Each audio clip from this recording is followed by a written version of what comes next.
Hi, and welcome to our program today. In today's segment, we will be discussing Indigenous and Torres Strait Islanders' mental health.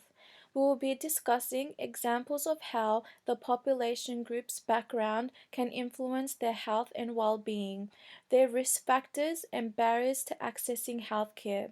So let's get started. Indigenous mental health. The World Health Organization states that mental health is a state of well being for each individual and that is to be aware about one's action, deal with stress effectively, and work efficiently, and to be able to contribute to one's community.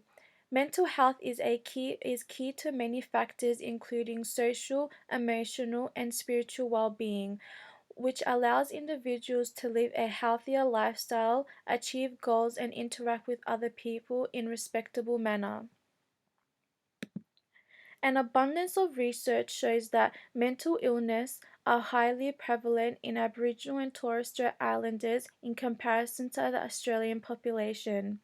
Due to the high rate of mental illness experienced by the Indigenous community, this is caused a reduction in life expectancy. Indigenous people are estimated to live between 16 to 20 years less than the average expected life expectancy within the Australian population. Barriers such as lack of education and health literacy influence mental health and influence mental health. An example of associated risk factor linked with poorer mental health is loss of cultural identity. Mental health within the Indigenous population is not understood by many and is not enough being done to address this issue accordingly and appropriately, which therefore can have detrimental effects on the Indigenous health and well-being.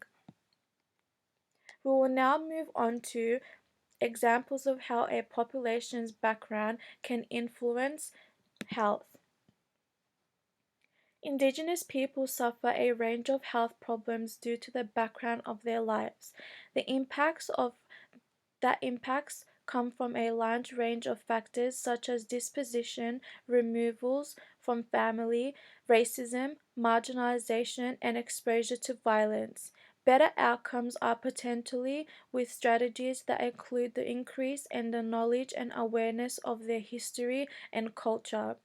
Indigenous people tend to have a different idea of meaning of health.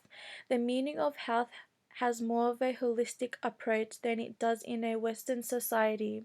It takes account of everything within oneself, including environmental, land, community, relationship, and of course, physical body. Their concept of health has a major link to the social determinants of health, where the social, emotional, and cultural well being of a community is taken into account. It is no doubt that the impact of past events have occurred to the Indigenous population has affected their health and particularly mental health immensely.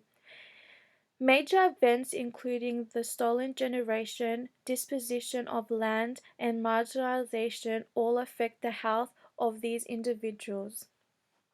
We will now be moving on to risk factors.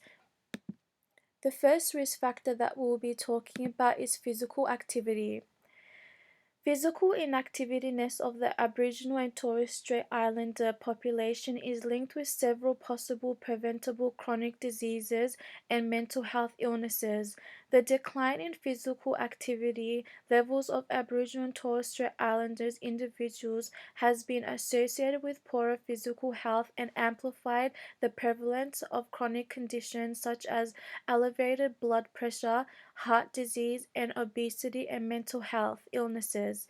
For example, depression, anxiety, and dementia.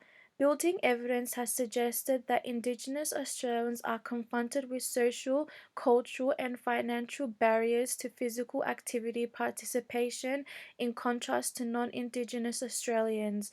Barriers that address the physical inactivity among the Indigenous community include the lack of availability and sustainability of sporting facilities, and the initiative limits opportunities of engagement in physical activity.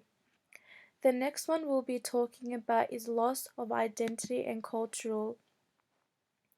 The loss of identity and culture is considered to be a non-modifiable risk factor, meaning they are unable to change.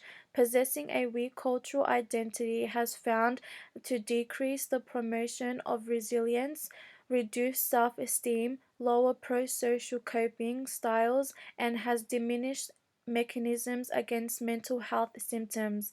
Australia's colonization has profoundly impacted the health and well-being, specifically mental health of the indigenous population. Research have found that Aboriginal and Torres Strait Islander people have experienced greater rates mental illnesses compared to non-indigenous.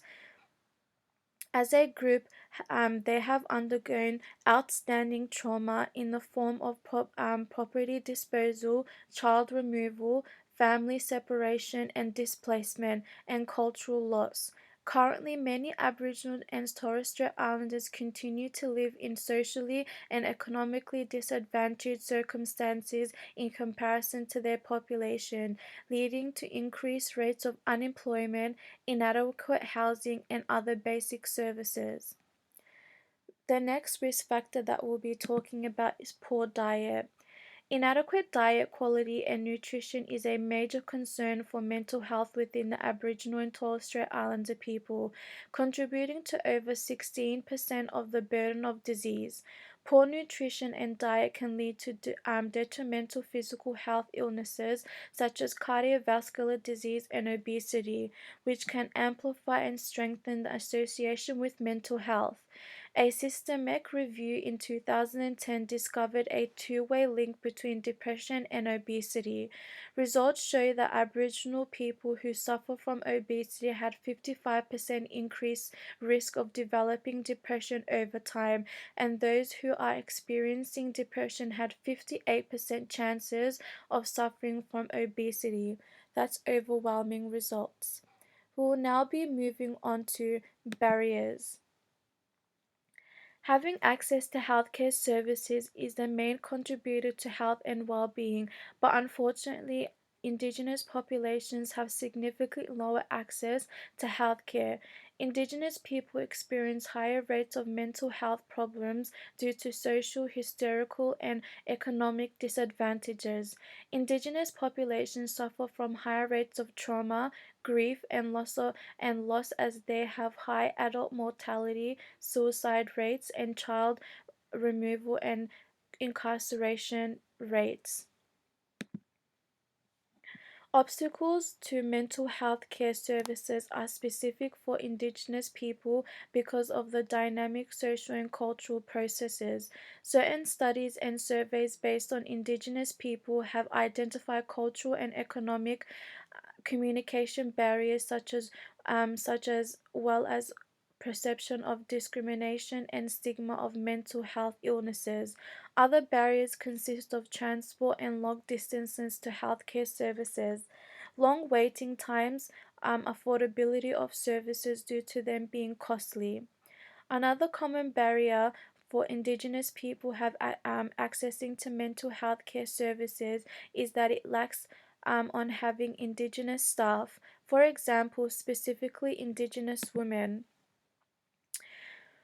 The Department of Health data stated that social and economic conditions are both contributors of barriers to accessing healthcare services.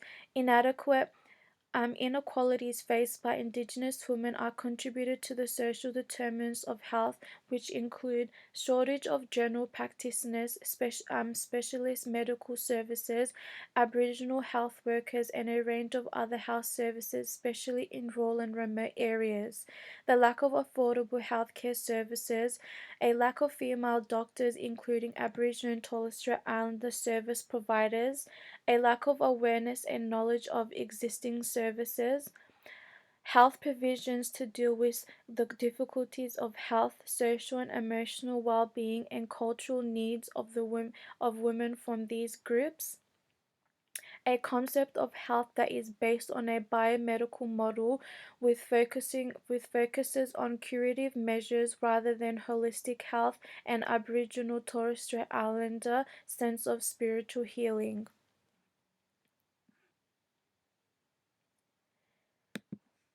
In conclusion, the indigenous population experience major health problems that is placing a burden on their mental health and well-being.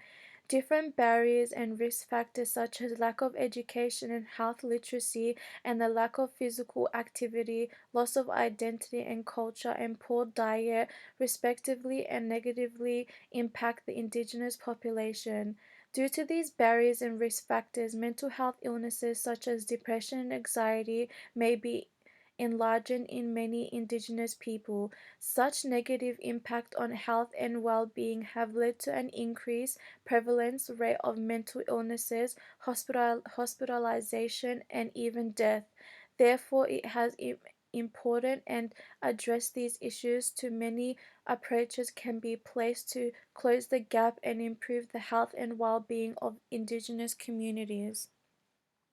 Thank you for listening to this presentation today. I would like to thank Claudia, Lucy, Natalia, Yosho, and Fatima in completing this presentation. Thank you, and we'll see you next time.